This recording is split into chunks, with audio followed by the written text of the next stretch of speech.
सांगली जिल्हा परिषदेमध्ये सत्ता स्थापनेसाठी महाविकास आघाडी आणि महायुती यांच्यामध्ये जोरदार रस्सीखेच सुरू आहे।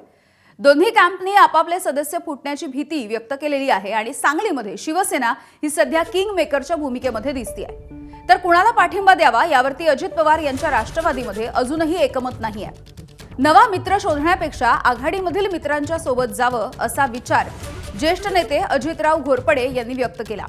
भाजपच्या सोबत जाण्याचेच हे संकेत दिसतायत। भाजपला सांगली जिल्हा परिषदेवरती सत्ता स्थापनेसाठी महायुतीमधल्या मित्रांची गरज आहे, मात्र किंग मेकर शिवसेना अध्यक्षपदावरती दावा करू शकते। याशिवाय भाजपमधील आमदार गोपीचंद पडळकर आणि शिंदेंच्या शिवसेनेचे आमदार सुहास बाबर यांच्यामध्ये समन्वय नेमका कसा साधणार हा देखील प्रश्न आहे।